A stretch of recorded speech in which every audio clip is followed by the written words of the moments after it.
once I made that sacrifice to clean my life up, these little milestones were just becoming far more noticeable. Then I sort of got out the back and I was like, well, if I could do that, I could do anything. Some of the waves that you surfed were the height of 5 double-decker buses stacked on top on each other.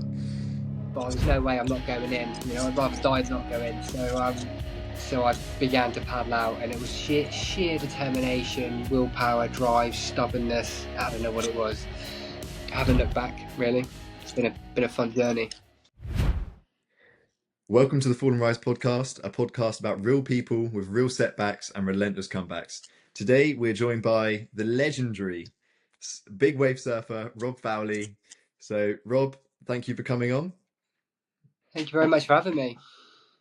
Pleasure. So, Rob, for those people out there who may not know who you are, could you just sort of tell us a bit about yourself and introduce yourself? Yeah, I'm Rob, live in Cornwall, and I love surfing big waves. Sweet. Okay, and what is big wave surfing for those people who may not know who that is? What that is? Big wave surfing is just surfing waves that are a lot bigger than your standard sort of beach break. More so with waves of consequences. Waves where you have to sort of train and prepare. Just really, it can be anyone's interpretation. But I guess it all just boils down to the individual of what is classed as a big wave. I guess in the Hawaiian terms, it could be 100 foot would be a small wave, and then you could go to Cornwall and they'll be like 10 foot's the opposite. So it's just anything that pushes yourself outside your comfort zone, I'd say. That's absolutely epic. And so the first question is, what is the thing that got you into big wave surfing? For me, I surfed a lot. I used to coach a lot, sort of surf lessons, and then I had a bit of time off, a bit of a break from it, and I really fell back in love with it when I sort of made some big lifestyle changes. I quit drinking, quit partying. That was all taking over in my life, mid-20s, and I was living this rock and roll lifestyle. And after I made the decision to stop drinking and sort of clean my life up, I was just left with so much more creative energy and free time. And I just channeled that. I got back in the sea. I fell in love with that, and just doors kept opening. The more negative doors that shut in front of me, like behind me, the more positive doors opened up in front of me. And the whole thing just gained momentum. So I started off surfing bigger and bigger waves back home in Cornwall. Surfed our local big wave spot, the Cribber. Surfed a few swells on that, and then we had a really, really big back-to-back mental swell that hit. And I was in a really good place. I was getting wave after wave, and my love for it just grew from there, basically. The whole thing just carried on gaining momentum, and then I ended up in Nazaré. Rented a camper van, flew out there with a couple of big wave boards and a chip on my shoulder, and then paddled out. I paddled straight out off of North Beach, and it was like 50 foot and angry, and no one else was out. There was a couple of tow teams out, and I just chipped away, and I was like, I've come this far, there's no way I'm not going in. I'd rather die than not go in. So I began to paddle out, and it was sheer determination, willpower, drive, stubbornness. I don't know what it was that got me out the back to the safe zone. Once I sort of committed to that paddle, like turning back, I was going to get a beating or. So I just chipped away, got out the back, and then I was like, these were all little milestones. So like once I made that sacrifice to clean my life up, these little milestones were just becoming far more noticeable. Then I sort of got out the back and I was like, well, if I could do that, I can do anything. So I proceeded to paddle over to Peak 1, where there was a couple of tow teams out. These were like my heroes, like the Garrett McNamara's, the biggest names in the sport, people that I'd followed on Instagram and stuff like that. They didn't know my name, but I knew who they were. And I remember them like they were looking at me in complete shock. Like, if you just paddled out from there, like no one paddles out from there. And they were like, first of all, the first question was what are you doing here? Have you got any safety? Have you got a spotter? And I was like, yeah, yeah, I didn't have any of that. And uh, all of a sudden, as I was sort of chatting to them, they just took off. The skis just turned around, and I looked up, and the biggest set I'd ever seen in my life at that time was coming towards me. It was a free wave set, and it was angry. It was huge, massive shifting peak one. And I turned, I was like, right, I've got to go for this. And I started paddling, and I realised I was on a 10-foot big wave board gun, and I could not match the speed. I dug in as much as I could, and this thing was like a freight train. Like, it was travelling so fast. I couldn't get into it. And then the second wave in the set was even bigger, and I just had to turn and paddle up it. And then the third wave in the set literally detonated on top of me, and that was my introduction to big wave surfing. That was like, well, if I can do this, I can do anything. I can, I've come this far, and it's all mindset sort of stuff. Big wave surfing. So I proceeded to wash in with that wave, thinking, well, at least I'm going in the right direction. Getting mauled underwater. So yeah, got out, and then I had a chat with some of the media guys. I think I got a coffee and a roll up at the time, and they were like, that was mental, and that inspired me. I went back home and really trained and really sort of got my head into gear with it, and haven't looked back really. It's been a fun journey. So, just for people listening at home, we sort of looked at this before. So, in Nazaré in Portugal, the waves that you're surfing are sort of the height of multiple buses stacked on top of each other. They're absolutely massive, and we had a look at some of your posts, and I believe we're correct in saying some of the waves that you surfed were the height of 5 double-decker buses stacked atop on each other. That's absolutely mental. Yeah, I guess it is. What's going through your head paddling out from the North Beach? Because I've seen the clips of you, and I saw your Instagram posts from that, and it looks nuts. Yeah, it is the nuts. screen. I guess I mentally prepared myself for it.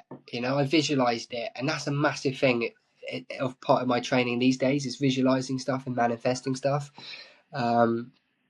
So I focused a lot on the breath hold work. I was doing a lot of the sort of at the early times was like doing a bit of the Wim Hof sort of stuff, getting comfortable being uncomfortable. And I guess as I was paddling out, I kind of knew that I had a bit of that under my belt, a bit of training. It was my own training. There's no script with this. You've just got to find your own path and what works. So that was definitely going through my head, and I definitely took a few sets on the head on the paddle out, and it rang my bell definitely. But instantly on that paddle out was just remain calm, complete and utter surrender. You can't fight Mother Nature, not at that size. And I guess it was a way of letting go, and just complete surrender, complete and utter relax. The more relaxed you are surfing big waves, the easier it's going to be. Yeah, absolutely.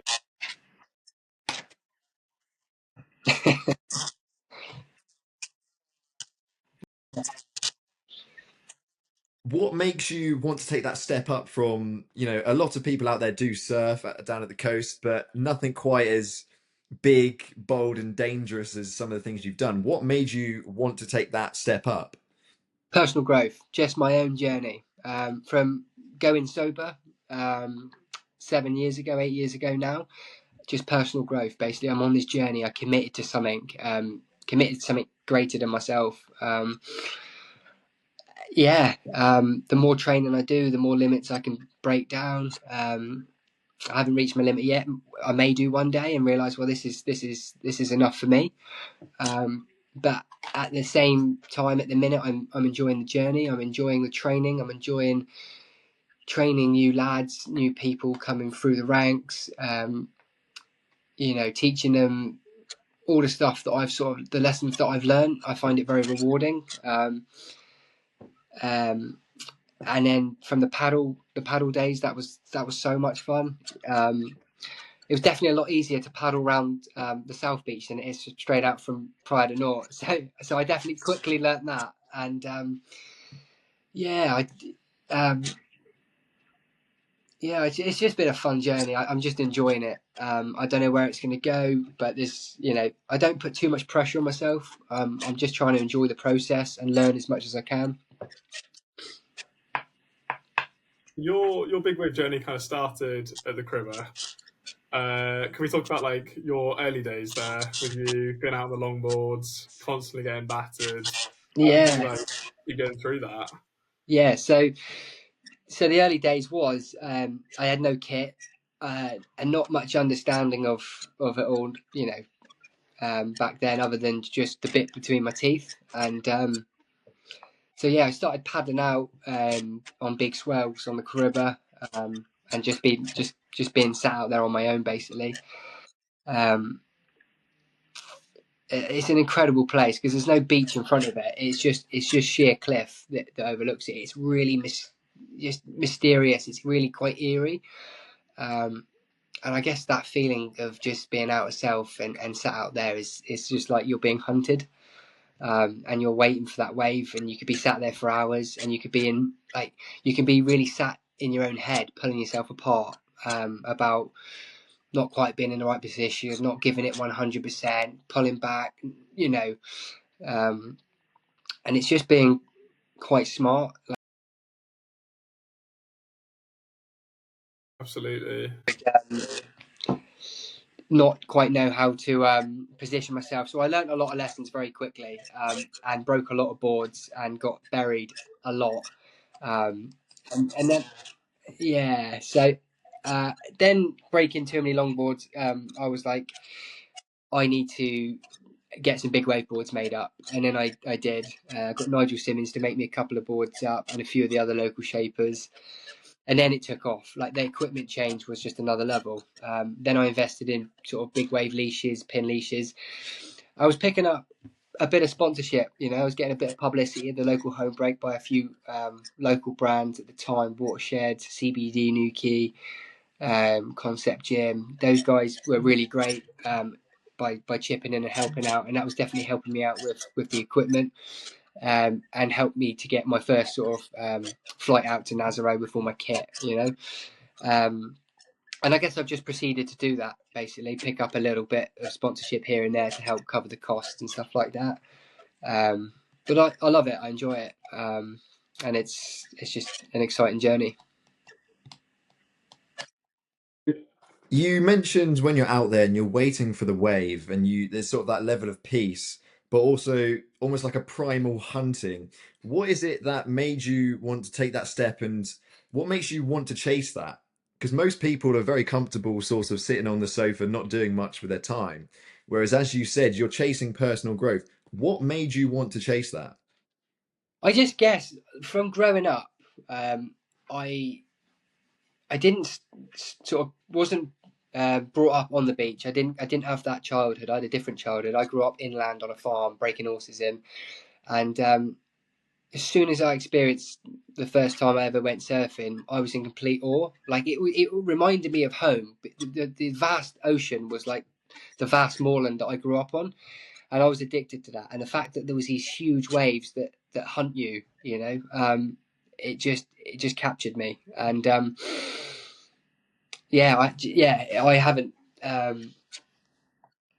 haven't stopped. I can't describe it, but it's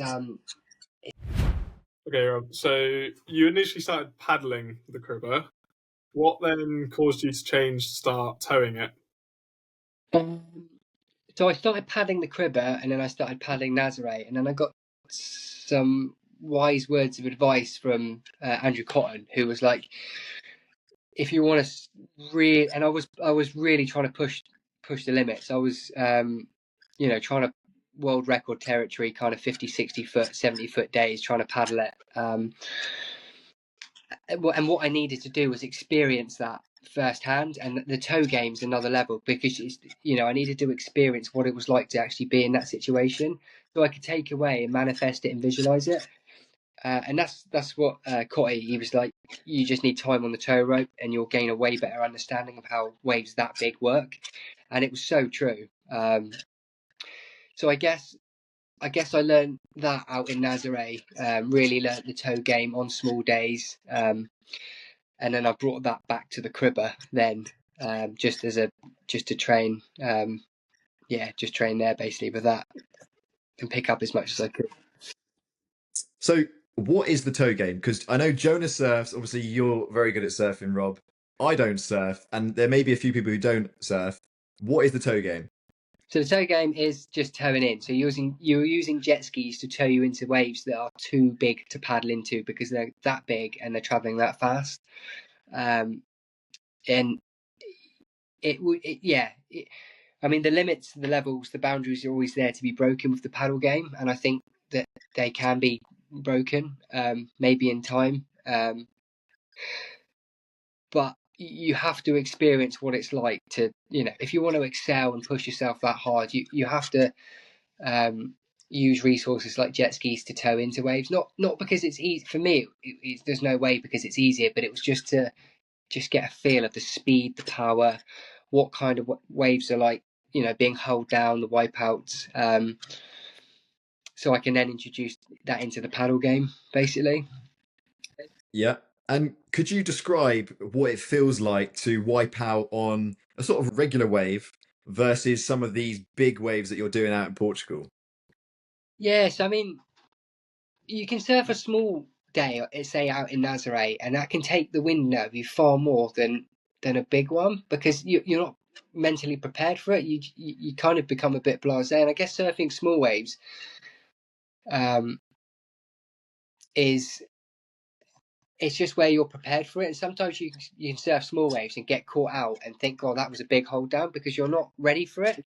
Then you're asking yourself these internal questions. You're questioning yourself, like, "I should be coming up now," as opposed to when you're in that environment on a really big day. You know where you're going to go because you know that it's going to be, horrendous. You know that you're going to be dragged through the different atmospheres. You're going to the turbulence, the sheer power of it. You know that. And I quite often you can and people do get caught out, especially if they're surfing, amber days, green days, amber days, not the code red days, and they're opting not to make the most of all their inflation kit or missing it. I think that's when you can become unstuck very quick. So you wear like flotation devices when you're doing your surfing? Yeah. So because we are on the jet skis, so always a helmet, always an impact suit, like a suit that protects your organs, your ribs, and it's just loads of dense foam, and then we wear a CO2 inflation vest that we pull over the top, and that's got 4 CO2 canisters in the back, and you pull that and it releases the canister and fills up the vest. So yeah, always I always wear maximum amount of kit. Helmets a lot. I don't think there's any reason why not to. It's not I've got no shame in putting as much kit on as possible, even on the smaller training days, because it just prepares you to get used to swimming, out of the inside or to certain sections, or if you've got, anything to, just minimize the risks of missing that life sled or that jet ski. Just the breath hold is brilliant. It's a way to test your mind. It's a way to sit with your mind and your thoughts and your feelings of how uncomfortable things can be. So I started off, I was literally plodding out my own journey with it, and the Wim Hof was great because as Wim Hof guided meditation through and with the different stop clocks. I don't know if you've seen it, but you can stop and you can start and then you do another round. It's brilliant. And then I was getting sort of really into that, but that sitting with my thoughts and feelings during that breath hold, and I was hitting some pretty big times because I knew that by watching all the stuff that I've seen of Nazaré and all the studying that I've done there, that the breath holds that I was doing would outweigh anything of that. But it's a completely different story when your heart rate is through the roof and your adrenaline is spiked out of just into another world, that you think like a minute breath hold feels like 10 minutes. It's unbelievable, yeah, so I started hitting some pretty big times. I was sort of, it was a big milestone to hit like sort of 2 minutes. It was a big milestone to hit 3 minutes, and then it was a bigger milestone to hit the 5-minute mark. And once I started doing that, it just gained confidence with it. I was just on this journey of like, what else can I do? What else can I get there? Yeah. And you said earlier, when obviously you crash out, you talked of missing the life sled. I take it, is that the jet ski when it comes through and you got to grab on to get out the danger zone? Yeah, so that life sled's a big bit of foam with handles on that sits on the back of the jet ski, and then your safety driver will swing that in. You get on that, you chuck your tow board on, and then you either make a run for the beach or try and find a shoulder to navigate back out on. And then we have spotters as well. We have spotters up on the headland that radio through to the jet skis. So we've got a lead jet ski, the guy that tows me in, and then I've got 2 other jet skis on safety. One sat further in and one sat really far out. Normally carrying sort of first aid stuff, oxygen, defib, and all that sort of stuff. Wow. Yeah. Your training's definitely come in handy, I'd say. Like the time, I think it was this season, wasn't it, at the Cribber, where you ended up on the rocks, the ski on the rocks. Like, how did in that moment did your training pay off? Yeah, I mean, it looked carnage from the videos because I think Surfline shared it was on the front cover, but I wasn't phased at all. It was another day in the office because I've done that much of it. But to anyone else, it's like, oh, that's mental. But I guess if you set yourself sights, goals, and challenges, and you keep going after it, it soon becomes the norm. So, so in that, the ski lost power at the worst possible time a ski could lost power. The battery terminal just came loose, and the ski just went dead. That ski washed through the rocks. I tried to hold on to it to recover it as long as possible, then let go and realised that the tow rope had wrapped around my leg and was trawling me through the inside of the cribber.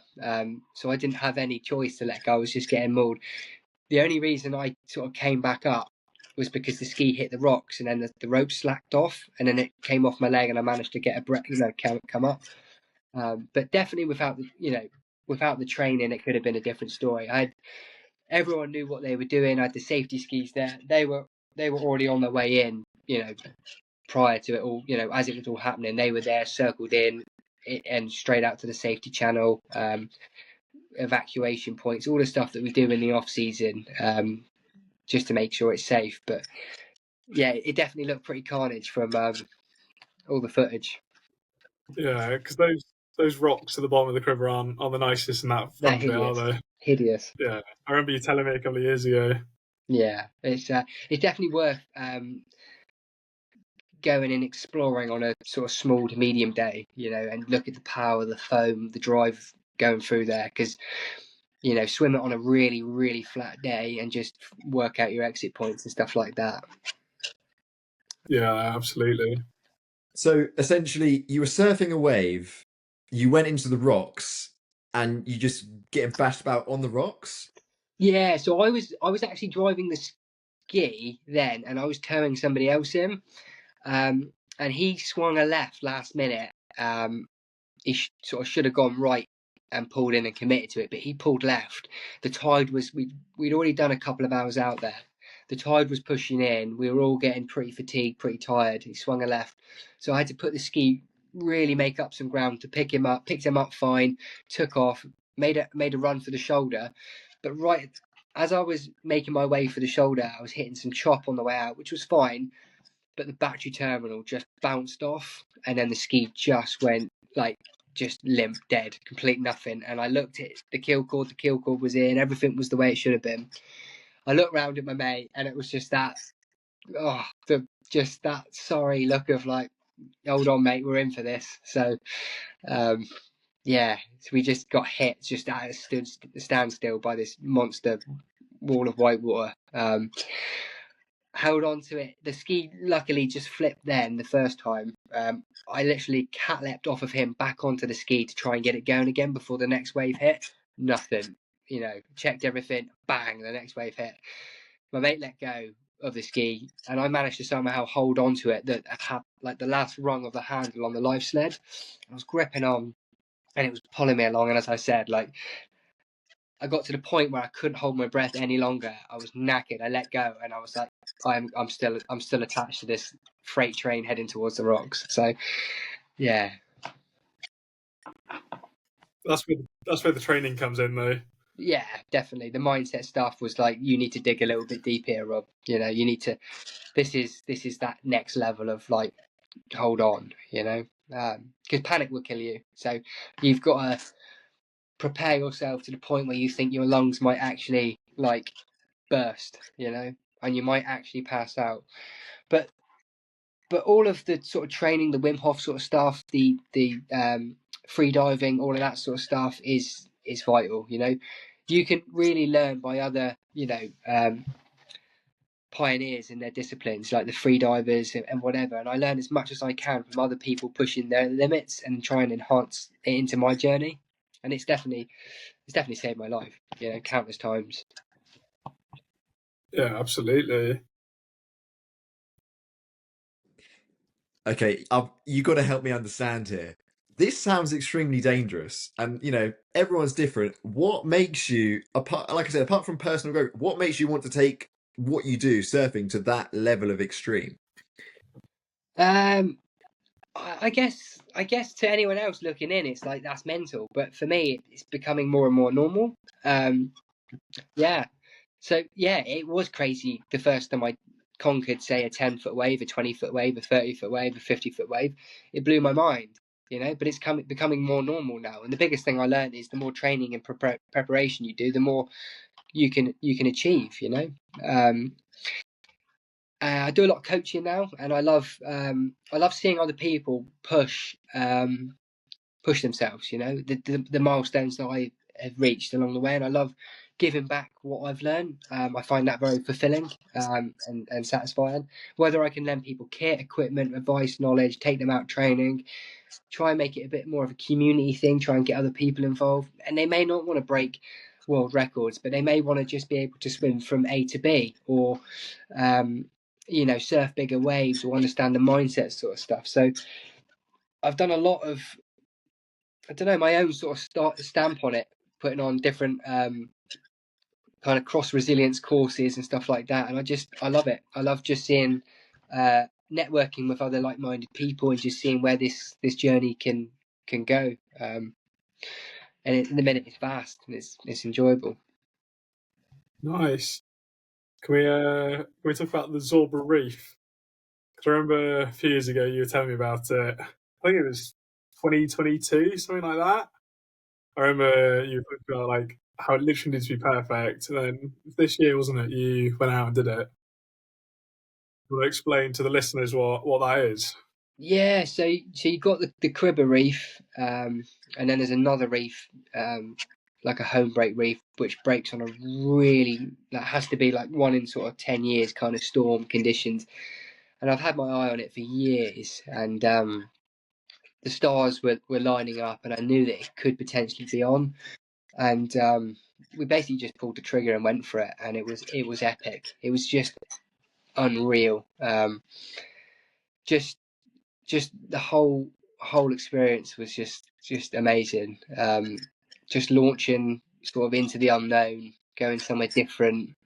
I mean, we nailed it. We had all the spotters up on the headland. The media guys were there. Everything was kind of where it needed to be, and it was good. It was just like, you know, hunting in a new location, and we had to get it. The Zorbas has to break on a really low tide, on a really big swell, and the wind has to be right. So all of those sort of stars aligned. The swell could have been bigger, but I mean, I'm always going to say that. But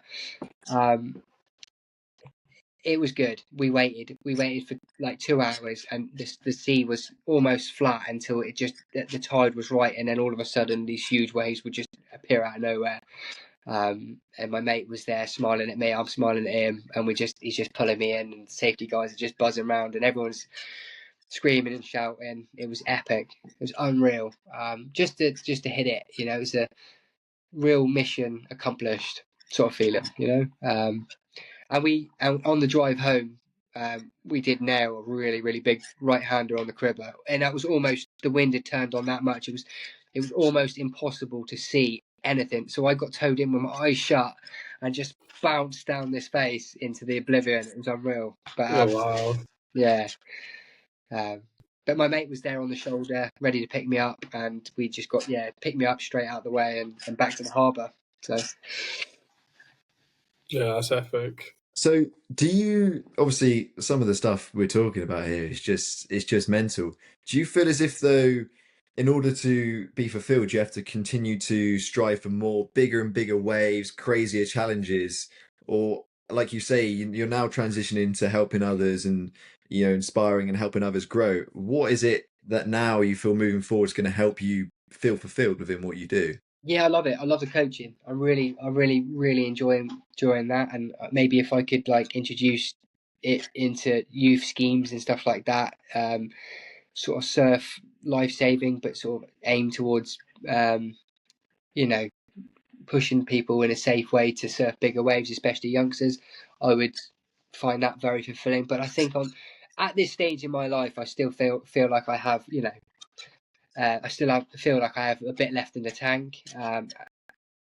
Yeah, so that's on the back burner, to keep the fitness up, keep the base level going, and just enjoy my training and train with others and enjoy that sort of lifestyle, as opposed to being in a pub and pissing up. So I mean, when I came across you a couple of years ago, I was like, yeah, I want to do that. And it's still one of the things I want to do is the big wave surfing, especially the cribber.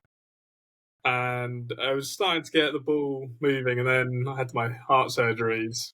Had to put it like to the side for a little bit, but hopefully now that I'm done with those, I can come join you. yes, mate, definitely. There's definitely a seat at the table for you. So um, come on down. We'll go through some training, and then I'll egg you on into a big old 20-foot bomb. Sounds And if you want to come out, excellent. if you want to come out to Nazaré on do some pre-season training, you're more than welcome as well. So yeah, Yeah, it'd be good. Be a yeah, pleasure to have you. absolutely. It'd be great. Rob, just a quick one. You said earlier in terms of surfboards, talking about getting your first big wave board. What is the sort of difference between a regular surfboard that you'll see most people using and the difference between one that you're going to use on a wave that's, like I said, the height of like 5 double-decker buses? Yeah, so normal surfboards are, the competition ones, the ones that you see on the WQS, are like sort of 5 foot, 5'8", 5'10", really lightweight, lightweight glass job on there. Not that durable. And then the ones that like a big wave board is sort of 9 foot plus.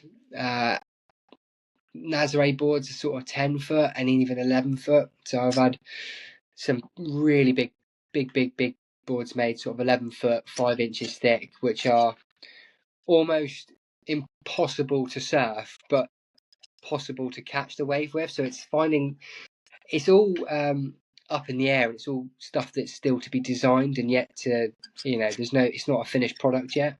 Same with all the safety stuff, the training manuals and the stuff that we're doing. It's almost uncharted territory where we're trying to like write our own manuals and learn our own stuff with it. And I think that's what's quite exciting about it.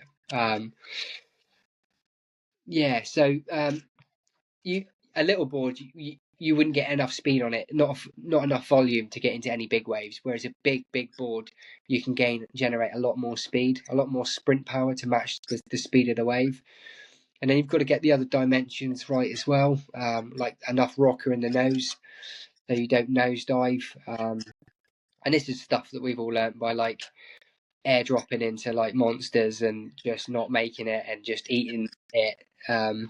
So, and then you go back to your shaping and you talk about designs, and he gets excited, you get excited, and you've got a different design made up, and it's all part of the fun. Yeah, and then you've obviously got the little toe board behind you. Do you want to explain to the listeners what the difference between your paddle board and your toe board is? So the toe boards are they're a lot smaller. They are sort of smaller than your standard surfboard because you want the least amount of drag as possible. When you're dropping in and being towed in, you're going that fast. You don't need that initial paddle power, but you want there's less resistance and anything to catch and unstable you. So they tend to be a lot smaller and really, really heavy. You need them weighted to stay on the wave. So when you're tearing down like a 60-foot wave, 70-foot wave, the wave wants to it wants you to get you off, so it wants to sort of lift you up. So you need that board weighted. So if you're hitting any slight chop, the board is like skimming along. So you just need to counterbalance with extra weight. So sort of like 5 kilograms, 7.5 kilograms is your sort of 20-foot range, and then 7.5 kilograms is sort of 30 to 40 foot. And then there's sort of 10 kilograms, even sort of 16 kilogram boards that you can get made up to the biggest, the 100-foot days kind of thing. So, and then we've got foot straps in there. So obviously, if you're getting pulled up out of the water, you need your feet locked in there. You're chattering along at that quick, your feet will slide all over the place. So you need to lock them in. There's nothing worse than a foot sliding out and then you're really gripping on with your toenails into the, the wax kind of thing. So, to be honest, my boards are pretty beaten up. They've been broken and put back together I don't know how many times. So yeah, your big pink one's definitely been through it. It has, yeah. They all have. I think I've only got one board that's not been broken yet. So Rob, for those people who are going to be listening to this and thinking, you know what, maybe I'm crazy enough to go big wave surfing at some stage, what is the sort of advice that you'd give them if they're trying to get into this? Do your training. Drop me a message. I'll happily steer anyone in the right direction. Do your homework. Do your research. Don't take any unnecessary risks. Understand what you're getting yourself into. Do your breathwork training. Do some free diving training. Do as much as you can to mentally prepare yourself, and then go and enjoy yourself. Push your limits. Send it.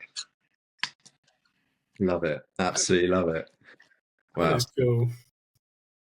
Oh, and have you got any more is it just Nazare in the future, or are there any others on your radar? Nazare is really on my radar just because of the size of it. I don't know anyone else that can take swell that big. So it's kind of, I'm not maxed out sponsored or whatever. I'm pretty much predominantly self-funded and stuff like that. So I'm just going to go after the big time. I'm just going to go after Nazare.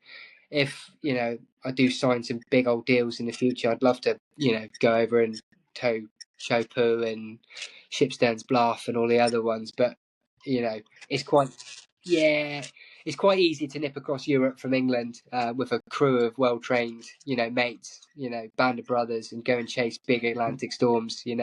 That's what the fun is. And Nazare it would just take your breath away. It is mental, absolutely mental. Okay, Rob. I'm going to let Jonah take the lead on this one, but we have 3 questions that we are going to be asking everyone, okay? So Jonah, take it away. So our first question, Rob, is who inspired you? Andrew Cotton. Yeah, that's fair enough. And for those who don't know who that is, who is he and what does he do? Yeah, he's just a British guy, really humble, and he's a guy, true British gentleman that went out of his way to give me advice, and he didn't need to do that. I'm rolling in the same circles in it as him and after the same thing, and and he really went out of his way to sort of give me knowledge, advice, tips, some training and stuff like that. So for that, I'd be forever grateful. And I think that's a nice thing to do, is to pass on that as well. And that's why I enjoy doing what I do and coaching with people and training people and stuff. So yeah, definitely Andrew Cotton. Yeah, I'd agree with that. He's pretty spectacular. Yeah. Our next question is, if your younger self saw you now, what would they say? They'd be blown away. I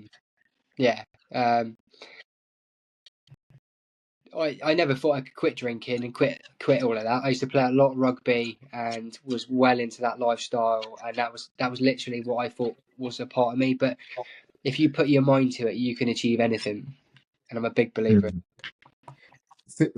For you, what was that moment, that turning point where you decided, actually, I'm going to make a change?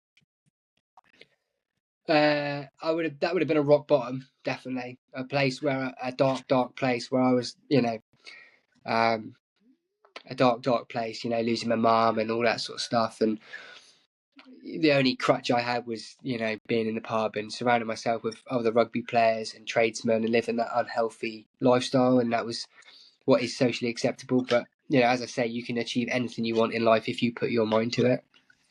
Mm.